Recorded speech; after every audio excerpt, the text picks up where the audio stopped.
Bine v-am găsit, dragii mei din Zodia Berbec, oriunde v-ați afla. Bine ați venit tuturor pe canalul meu Tarot Flor de Loto, numele meu este Nina, pentru cei care nu mă cunosc, și ca de obicei mă bucur să vă am alături la fiecare lectură. Atât pe dragii mei abonați, cum de asemenea și pe cei care poate sunteți pentru prima oară aici pe canal. Azi voi face o lectură temporală, așa cum v-am obișnuit, fără limită de timp, o lectură pe care voi să o puteți urmări oricând doriți sau atunci când apare în viața voastră. Cum coincidențele în lecturile cu cărți, lecturile de tarot nu există, sunt sigură că dacă ați ajuns aici, un mesaj important este pentru voi. De asemenea, dragilor, nu uitați un aspect important, voi vă construiți viitorul, așa că vă rog din suflet să luați decât acele mesaje care rezonează cu voi, iar restul lăsați-le să zboare în univers, pentru că sigur sunt pentru alte energii, pentru alte persoane care, într-o mai mică sau mai mare măsură, au o legătură cu Zodia Berbec.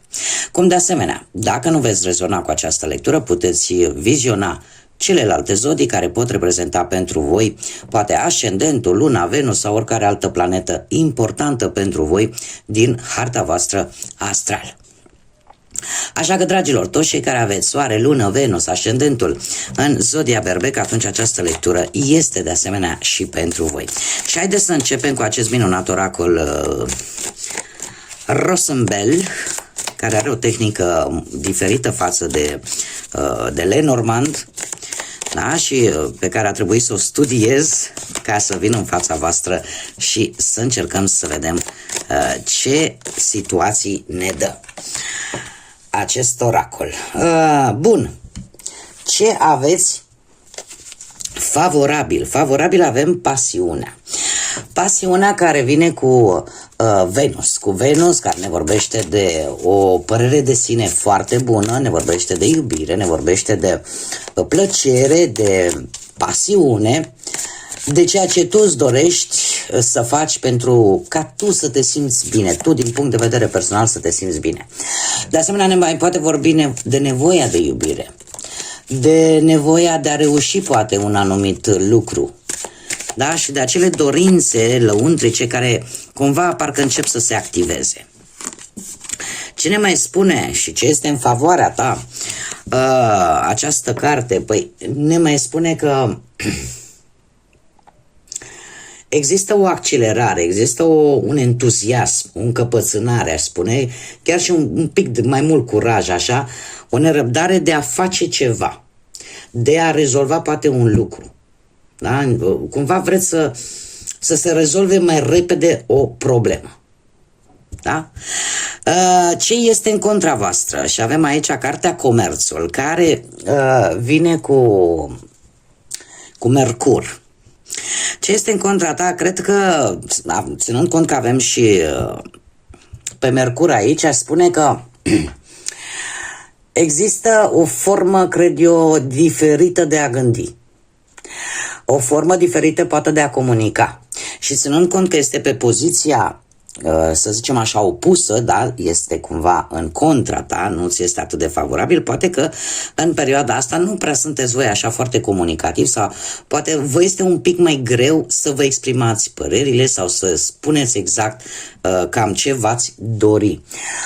Ce mai poate să reprezinte? Mai poate să reprezinte anumite lucruri pe care poate înainte le vedeai, dar acum poate ți un pic imposibil să le mai vezi. Asta se poate datora, ținând cont că Mercur și patronează zodiile de aer, e posibil să există o oboseală la nivel mental care să te facă un pic, să te dezechilibreze un pic pe partea asta a comunicării, a felului în care gândești sau felului în care vezi lucrurile. Poate unii dintre voi nu vă dați seama că există poate un anumit membru din familie care poate să fie implicat într-o anumită problemă și nu vedeți lucrul ăsta, iar asta va juca în contra voastră. Iar ca și carte în sine, că până acum am vorbit de planeta Mercur, ca și carte în sine aș spune că o anumită deplasare, o anumită călătorie sau poate o anumită negociere vă cam dă bătăi de cap și probabil că asta vă și obosește din punct de vedere mental.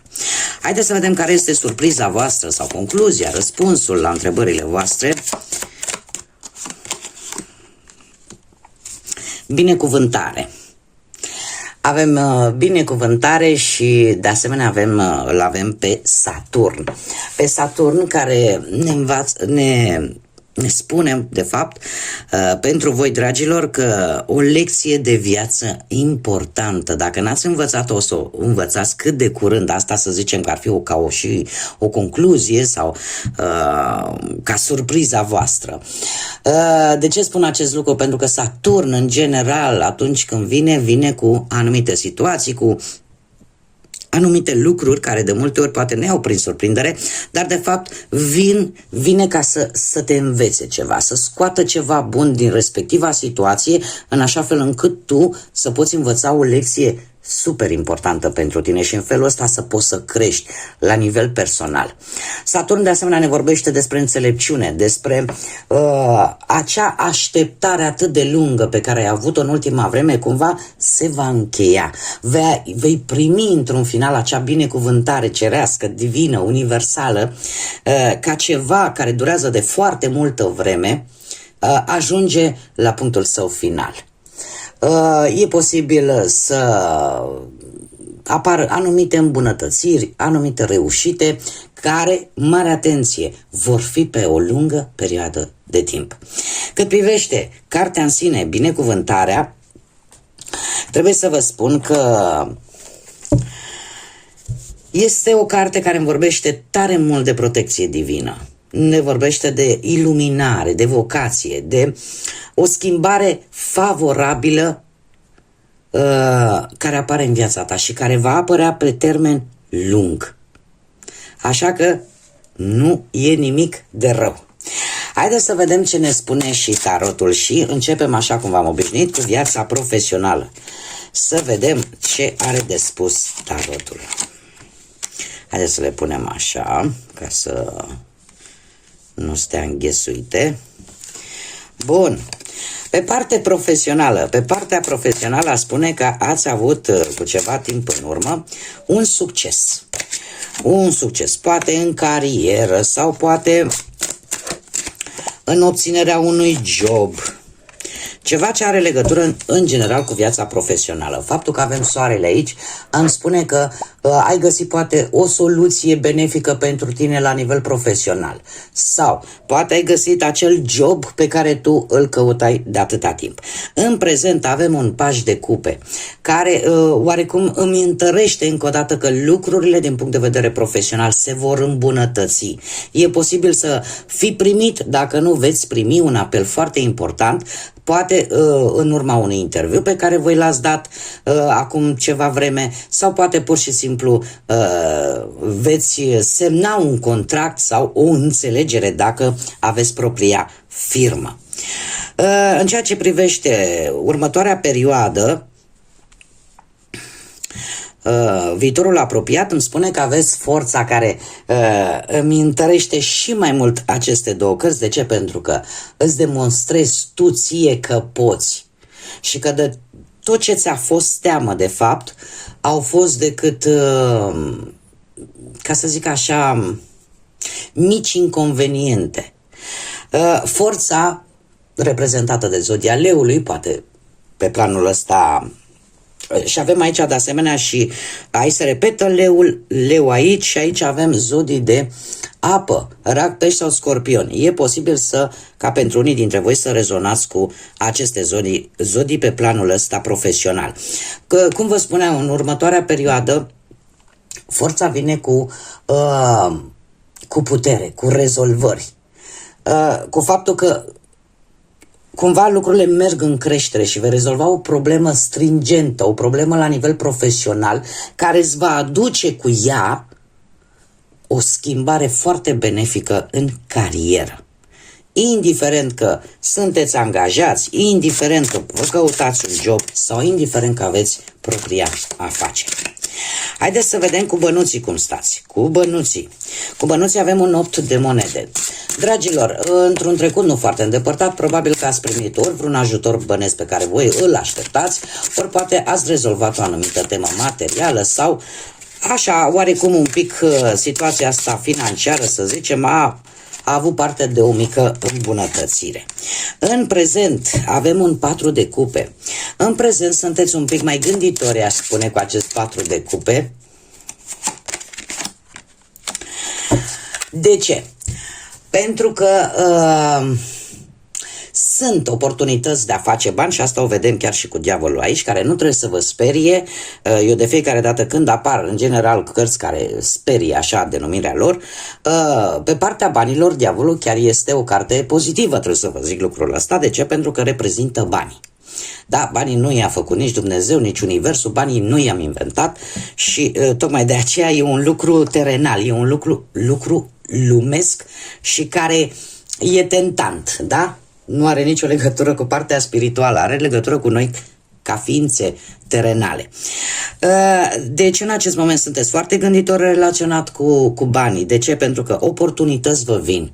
Oportunități foarte tentante de a face bani și unele dintre ele voi vă dați seama că nu sunt chiar miere și zahăr și e bine că sunteți prevăzători. De ce? Pentru că diavolul aici, nu știu, zodia Capricorn, dacă vă spune ceva care să aibă legătură poate cu vreo situație financiară, dar faptul că l-avem aici, asta îmi zice că trebuie să fiți atenți. Trebuie să fiți atenți cu aceste oferte bombă în a face bani și totul poate ieși bine. Rețineți acest aspect pentru că este important. Deci, cartea Diavolul pe partea banilor nu este o carte rea. Da? Este o carte care chiar simbolizează bani.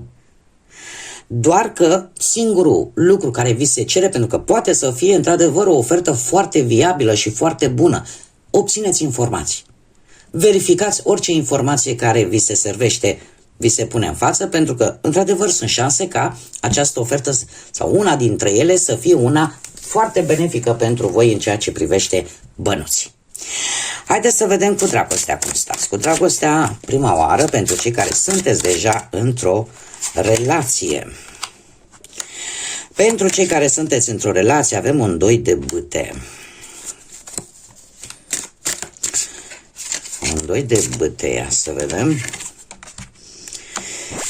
La partea asta dragostei și la relație am rugăminte la voi să adaptați, pentru că e posibil ca anumite mesaje să fie pentru voi, iar altele să fie pentru perechea voastră. Da? Atunci când apar deja două persoane, puteți să adaptați.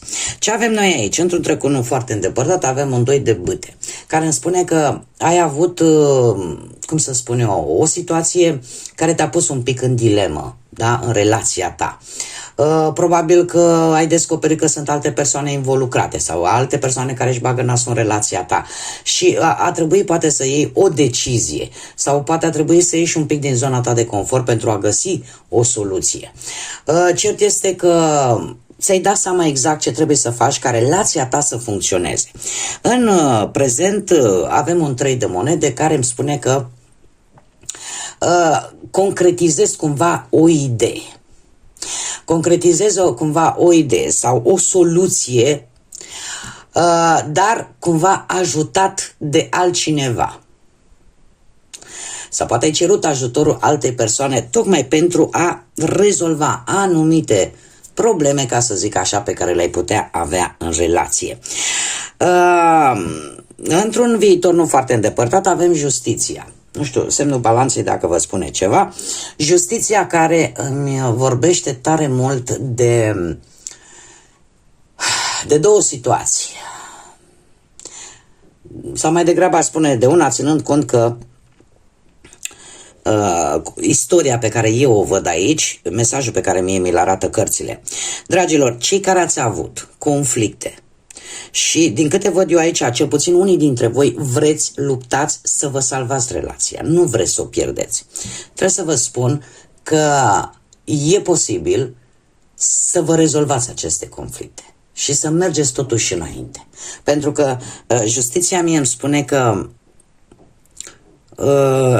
apare acea necesitate de a echilibra lucrurile în viața voastră. Dar nu mereu înseamnă că trebuie să te duci să bagi divorț. Dar trebuie să ne uităm un pic și ce avem, ce cărți avem. Da? Deci pentru unii dintre voi și marea majoritate cei care veți rezona, justiția aici îmi spune că acea necesitate a ta sau a persoanei de lângă tine de a avea un echilibru, cumva o vei duce la bun sfârșit. Și acele conflicte care poate v-au necăjit în ultima perioadă, cumva vor ajunge la finalul lor firesc. Acum, pentru cei care sunteți singurei, da? Singuri poate, din păcate, în urma văduviei sau singuri în urma unui divorț sau unei separări sau pur și simplu nu ați reușit voi să vă găsiți jumătatea până în acest moment. Trebuie să vă spun un lucru. Foarte multe spade.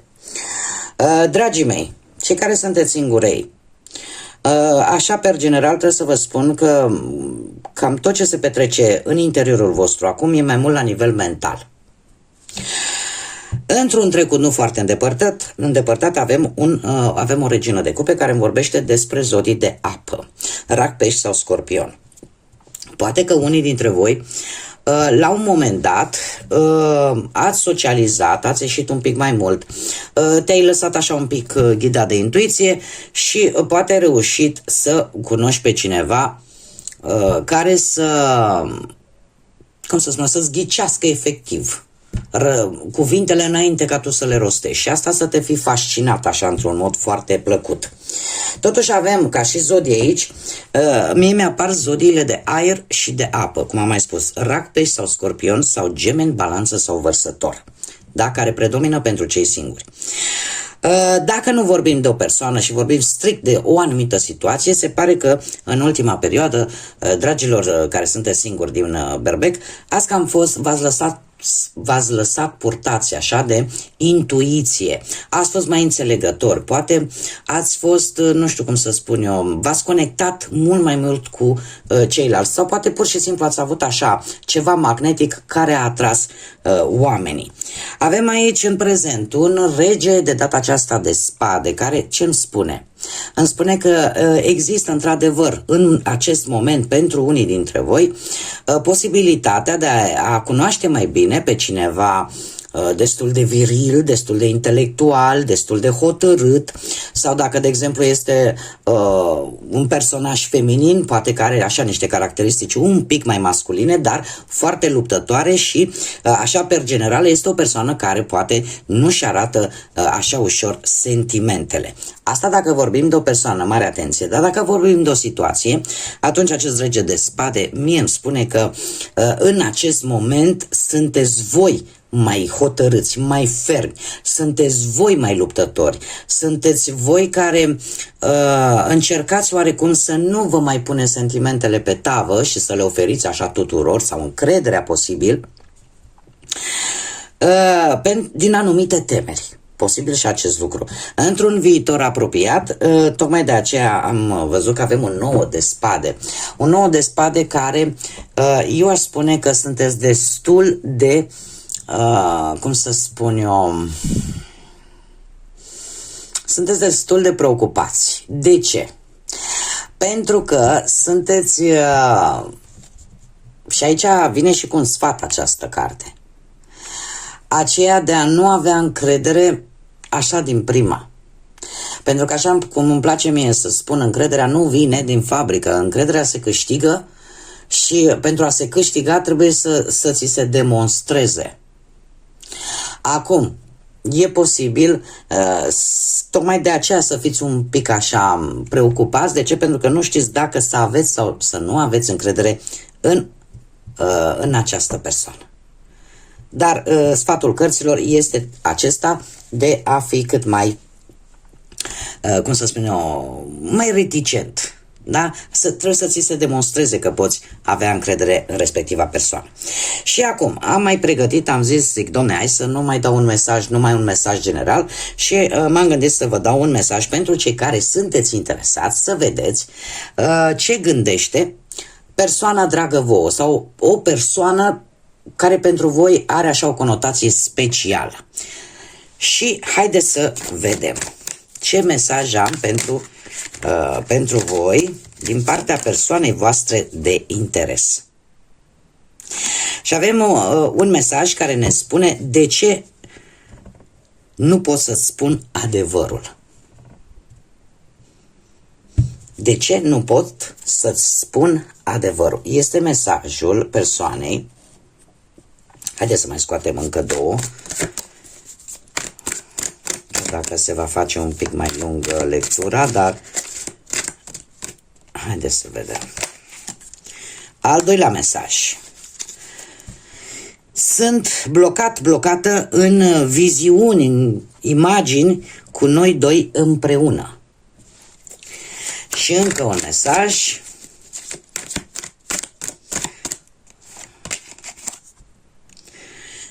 Nimeni nu mă înțelege mai bine decât tine. Acestea au fost cele 3 mesaje pentru cei care sunteți interesați să știți ce gânduri are persoana specială din inima, din sufletul vostru, din mintea voastră vis-a-vis de voi. Și hai acum să vedem un mesaj general pentru toată lumea. Pentru toată lumea avem potențial care ne spune așa. De multe ori, cele mai mici chei deschid cele mai mari și greoaie uși. Este un îndemn de a-ți folosi, exact ce spuneam și la începutul acestei lecturi, de a-ți folosi puterea pe care o ai, pentru că o ai. Nu trebuie să vă fie teamă de provocări, nu trebuie să vă fie teamă de acele evenimente, de multe ori negative, este adevărat, sau dureroase, care vin în viața fiecăruia dintre noi, nu numai a voastră. De ce? Pentru că de multe ori lucrurile mici fac diferența. E bine poate ca în următoarea perioadă să fiți un pic mai atenți la detalii, mare atenție, pentru că detaliile și informațiile în general fac diferența. Bun, dragii mei, aceasta a fost lectura pentru voi. Eu vă mulțumesc ca de obicei că ați fost alături de mine. De asemenea, vă aștept cu mare drag să vă abonați dacă nu ați făcut-o până acum. Cum de asemenea trebuie să mulțumesc tuturor celor care prin like-urile voastre, prin comentariile, prin distribuirile voastre ați făcut ca acest proiect minunat pe care eu l-am deschis aici pe YouTube să capete anvergură, și pentru acest lucru mii de mulțumiri tuturor. Și de asemenea vă invit ca și în urma acestei lecturi, dacă ați rezonat, dacă v-a plăcut, nu ezitați, abonați-vă, distribuiți, lăsați un comentariu, dați un like. Eu oricum vă mulțumesc din suflet pentru toate aceste minunate gesturi. Așa că, dragii mei, până data viitoare când ne vom reîntâlni și vom fi din nou împreună, numai bine vă doresc multă energie pozitivă și, desigur, să fiți iubiți, dragilor.